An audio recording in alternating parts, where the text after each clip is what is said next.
मुफ्ती साहब, मेरा सवाल ये है आपसे कि जो सोना गोल्ड होता है उसकी कमेटी डाल सकते हैं या नहीं डाल सकते? सवाल तो बड़ा आसान है और जवाब भी बड़ा आसान है। छोटा सा है। जवाब भी बड़ा आसान है, डाल सकते हैं, लेकिन हाँ डाल सकते हैं, कोई हर्ज नहीं है। लेकिन इशू ये है कि मराहिल क्या होंगे कमेटी डालने के। जो मराहिल हैं ये बड़े खतरनाक हो सकते हैं।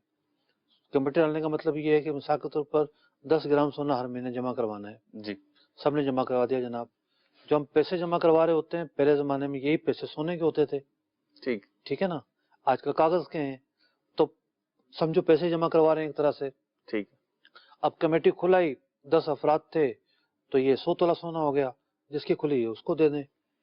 यहाँ तक तो ठीक है। सही। अगर फिर उसके आगे मामला हुए कि नहीं जनाब बाद में मिलेगी, पहले मिलेगी, उधार के मामला, तो दीगर मामला से मामला खराब हो सकता है। जहाँ सोने चांदी और करेंसी का मामला हो वहाँ सूद पाए जाने का जो रिस्क है वो बढ़ जाता है।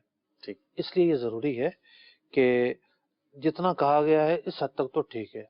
अब इसकी कोई तफसील है एक्स्ट्रा, वो मजीद आप पूछ सकते हैं। ठीक है, यानी उंगली पकड़ के मुफ्ती पहुंचा गया कि ना पकड़े, जितना कहे उसी पे रहे। जी ठीक।